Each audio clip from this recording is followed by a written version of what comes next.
Hello everyone, welcome back to my channel. So guys, आज की video में हम शेयर करेंगे टुलिप प्लाजो की कटिंग स्टिचिंग। सो ये एक रिक्वेस्टेड वीडियो है, मेरे सब्सक्राइबर ने मुझे इस तरह की एक पिक सेंड की थी। सो इसमें आप देख सकते हैं बिल्कुल नॉर्मल हमारा ये प्लाजो है, बट फ्रंट से जो इसकी शेप है वो टुलिप है। सो ये प्लाजो बनाने के लिए मैंने 2 मीटर सिल्क क्रैप फैब्रिक ले लिया है। फैब्रिक आप अपनी पसंद से कोई भी ले सकते हैं, सिर्फ हमें 2 मीटर फैब्रिक की ज़रूरत पड़ेगी 40 इंच लेंथ तक के लिए प्लाजो बनाने के लिए। एंड प्लाजो का जो मेजरमेंट है वो भी बिल्कुल नॉर्मल रहेगा, जैसा हम 2 मीटर लूज़ प्लाजो में जिन मेजरमेंट का यूज़ करते हैं वही मेजरमेंट हम ये प्लाजो बनाने में यूज़ करेंगे। तो स्क्रीन पर आप देख सकते हैं लेंथ इसकी 36 इंच है। सो यहाँ पर अपने अकॉर्डिंग आपको इस तरह से मेजरमेंट रेडी करना होगा और जो फॉर्मूला बताया गया है वीडियो में उसी को फॉलो करते हुए कट करना होगा। तो देखिए, मैं फैब्रिक ओपन कर लेती हूँ। तो ये इसकी किनारी वाली साइड है, दोनों को हम मिलाकर रखेंगे। डबल फोल्ड करने के बाद अब हमने इसको आगे की तरफ 4 फोल्ड कर लेना है। तो यहाँ पर आप देखेंगे कपड़े को भी हमने उसी तरह से फोल्ड करना है, जैसे हम 2 मीटर का लूज़ प्लाजो बनाते हैं, सेम उसी तरह से हमने कपड़े को फोल्ड कर लिया है। आगे की साइड में हमारी ओपन साइड है ये वाली, जहाँ पर हमारी 4 लेयर है फैब्रिक की, एंड पीछे की तरफ ये फोल्डेड साइड है। अब सबसे पहले हम अपने प्लाजो की लेंथ लेंगे। तो प्लाजो की लेंथ के लिए यहाँ पर हमने अपनी बेल्ट डिसाइड करनी है। जितनी भी लंबी हम बेल्ट निकालेंगे उतना ही ऊपर को हम इंच टेप निकाल देंगे। सो पिक के अकॉर्डिंग ये बेल्ट जो है वो लगभग 6 इंच लंबी है। आप चाहे तो इस बेल्ट को 1.5 से 2 इंच भी रख सकते हैं। सो यहाँ पर जितनी भी लंबी आपको बेल्ट निकालनी है उतना ही हम इंच टेप को ऊपर की तरफ निकाल देंगे। तो बेल्ट की लेंथ आप छोटी भी रख सकते हैं, बड़ी भी रख सकते हैं, इससे प्लाजो की फिटिंग में कोई भी फ़र्क नहीं पड़ेगा, क्योंकि मैं पिक के अकॉर्डिंग ही बना रही हूँ। यानी जो हमें पिक सेंड की थी उसी के अकॉर्डिंग मैंने इसकी कटिंग और स्टिचिंग करनी है। तो मैंने यहाँ पर ऊपर की तरफ 6 इंच निकाल दिया है। 6 इंच पर हम अपनी बेल्ट रेडी करेंगे। इसके बाद नीचे की तरफ से अपने प्लाजो की रेडी लेंथ ले लेंगे एंड उसमें हम 1 इंच प्लस कर लेंगे मार्जिन के लिए, यानी जो ऊपर नीचे से आधा इंच सिलेगा तो इसमें 1 इंच हम एक्स्ट्रा कर लेंगे। तो यहाँ पर मैंने 37 इंच पर मार्क किया है, क्योंकि मुझे 36 पर प्लाजो की लेंथ रेडी करनी है। इसके बाद यहाँ से हम देखेंगे जो भी लेंथ आएगी इस लेंथ को आगे मार्क कर लेंगे। तो मेरा 31 इंच आया है, 31 इंच पर हम मार्क करेंगे एंड ये मार्क हम आगे की तरफ भी कर लेंगे। इसके बाद हमने ये मार्क को इंच टेप रखकर बिल्कुल सीधा कर लेना है इस तरह से। सो गाइस, वीडियो में कोई ऐसी बात जो आपको समझ नहीं आई है आप मुझे कमेंट करके पूछ सकते हैं।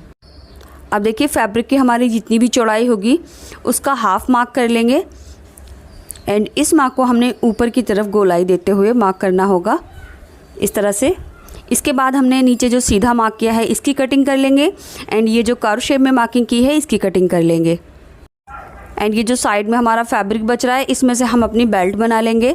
सो इस तरह से हमने कटिंग कर दी है। अब ऊपर से भी यहाँ से भी हम गोलाई में कट कर देंगे। कटिंग करने के बाद ये हमारे जो सेंटर के नॉचेस हैं फोल्डर साइड में वो लगा लेंगे। इसके बाद हम इसको ओपन करेंगे। ये अभी 4 फोल्ड है। सो अब हमने इसको ओपन कर लिया है। तो ये सेंटर के हमने जो नॉचेस लगाए थे यहाँ पर मार्क कर लेते हैं। तो अब देखिए, ये हमारा डबल फोल्ड है। अब देखिए, ऊपर की तरफ यहाँ से हम एक मार्क करेंगे। सो ये मार्क हमने हिप के अकॉर्डिंग करना है। हिप के राउंड को हम 4 से डिवाइड करेंगे एंड उसमें 2 इंच प्लस कर लेंगे। तो मैं 36 इंच हिप के लिए बना रही हूँ, तो 36 का 4 पार्ट हुआ 9 इंच। तो 9 इंच में मैं 2 इंच प्लस कर लूँगी, जो हो गया 11 इंच। सो 11 इंच की विड्थ पर मैंने यहाँ पर एक मार्क किया है। इसके बाद मैं 1 इंच और प्लस कर लूँगी, क्योंकि दोनों साइड से हमारा हाफ इंच फोल्डिंग में जाएगा। तो ये टोटल हमारा 12 इंच पर मैंने मार्क किया है। अब यहाँ से कपड़े को हम फोल्ड कर लेंगे, यानी 12 इंच के मार्क पर हमने इस तरह से फोल्ड करना है। इसके बाद आगे की तरफ जो हमारा फैब्रिक है इसको हमने इसके ऊपर ओवरलैप करना है इस तरह से।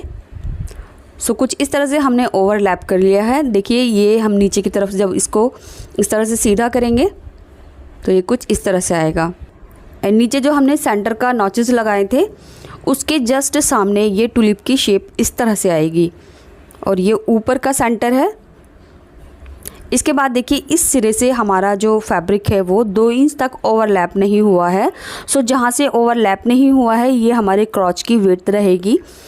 तो इतना फैब्रिक हमारा ओवरलैप नहीं हुआ है। अब टोटल इसकी विड्थ दिखा देती हूँ। टोटल विड्थ जो है इसकी 14 इंच है। 2 इंच पर हम इसका क्रॉच बना देंगे तो ये 12 इंच बन जाएगा और 1 इंच इसमें से फोल्ड हो जाएगा। तो इसकी जो विड्थ है वो 11 इंच पर रेडी रहेगी, यानी जो हिप का साइज़ है वो 11 इंच रहेगा। प्लाजो का कमर की साइड से। हिप का फोर्थ पार्ट 9 इंच था, 2 इंच लूजिंग के साथ ये 11 इंच पर कमर से रेडी हो जाएगा। इसके बाद हम अपने क्रॉच की लेंथ लेंगे। सो इसके लिए मैं 6 इंच ऊपर माइनस कर रही हूँ। अगर आप बेल्ट की जो साइज़ है वो 1.5 से 2 इंच रख रहे हैं तो उतना ही आपको माइनस करना होगा। एंड यहाँ पर जो क्रॉच की लेंथ रहेगी वो आप अपनी चॉइस के हिसाब से रख सकते हैं। मैं नॉर्मल साइज़ रख रही हूँ, 14 इंच इसको रखूँगी। तो यहाँ से मैं नीचे की तरफ 14 इंच पर मार्क कर लूँगी। अगर आपको छोटा आसन पहनना पसंद है तो यहाँ पर आप 11 इंच की लेंथ पर भी रेडी कर सकते हैं, बट मैं जो आसन है वो थोड़ा एक्स्ट्रा ले रही हूँ। 14 इंच पर मैंने मार्क कर दिया है एंड जो यहाँ से लेंथ रहेगी वो 8 इंच आएगी। इसके बाद अंदर की साइड से भी 2 इंच पर मार्क करके एक बॉक्स बना लेंगे एंड इसमें क्रॉच की गोलाई दे देंगे और इसी मार्क पर अब हमने कटिंग कर लेनी है। सो फ्रेंड्स, इस तरह से हमारा टुली प्लाजो कट हो चुका है और इसको मैं एक बार और दिखा देती हूँ मैंने इसको कितना लेंथ पर कट किया है। तो देखिए 6 इंच की हमारी बेल्ट आ जाएगी और नीचे से 1 इंच हमारा ये सीमिंग अलाउंस में चला जाएगा, तो 36 इंच की लेंथ पर ये रेडी हो जाएगा। अब हमने स्टिचिंग करनी है, तो स्टिचिंग करने के लिए सिंपली इसको ओपन कर लेंगे। ये हमारा डबल फोल्ड है। सो क्रॉच की साइड से यहाँ से हमने 1/2 इंच का दबाव लेकर पूरी गोलाई में 2 सिलाई कर लेनी है। इसके बाद देखिए यहाँ से ये ओपन है तो रॉन्ग साइड में इसको 1/4 इंच डबल फोल्ड कर लेंगे। ये दोनों जो हमारे फ्लेयर हैं सो दोनों को हमने 1/2 इंच डबल फोल्ड कर लेना है। सो इस तरह से देखिए हमने क्रॉस सिल लिया है एंड यहाँ से मैंने रॉन्ग साइड में से दोनों तरफ से 1/4 इंच डबल फोल्ड कर लिया है। सो इस तरह से आप देख सकते हैं बाहर की तरफ ये रॉन्ग साइड में मैंने इसको फोल्ड किया है। अब हम इसको रॉन्ग साइड इसकी अंदर कर देंगे और राइट साइड बाहर की तरफ करेंगे। दोनों क्रोच एक दूसरे के सामने रखेंगे। इसके बाद जो हमारे बैक वाले फ्लैप हैं वो हमने फ्रंट में इस तरह से ओवरलैप करने हैं।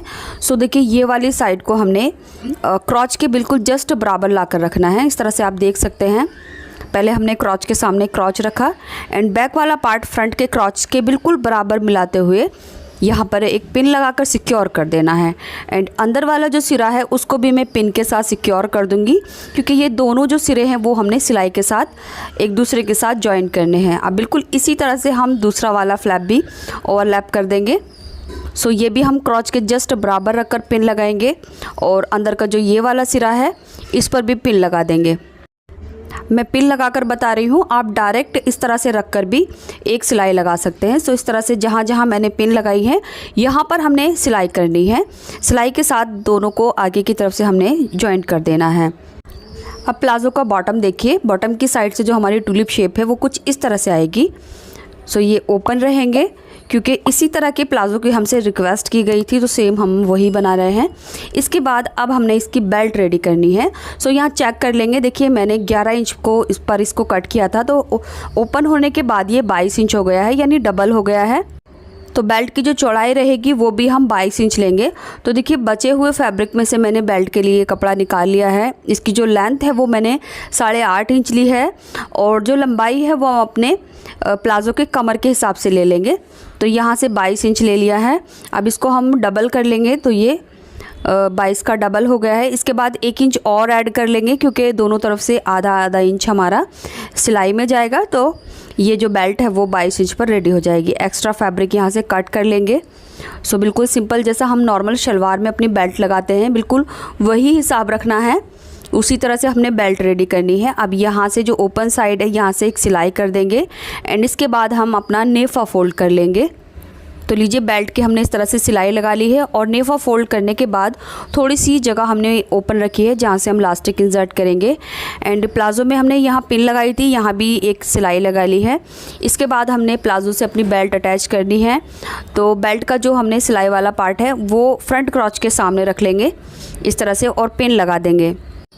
तो दोनों के सेंटर को हमने आमने सामने रखा है। इसके बाद हम बैक साइड में भी एक पिन लगा देंगे। पिन लगाने के बाद हमने इसको पूरी गोलाई में सिलाई करनी है। ये सिलाई का जो दबाव है वो हम 1/2 इंच रखेंगे इस तरह से। अब देखिए ये इसको हमने पिन लगा लिया है, सिर्फ हमने यहाँ पर एक सिलाई करनी है। तो बेल्ट अटैच करने के बाद ये हमारा कुछ इस तरह से दिखेगा। इसके बाद हम इसको सीधा कर लेंगे। तो लीजिए हमारा ये प्लाज़ो इतना रेडी हो गया है। एंड जहाँ से हमने ये जगह छोड़ी है यहाँ से हम अपनी लास्टिक इंसर्ट करेंगे।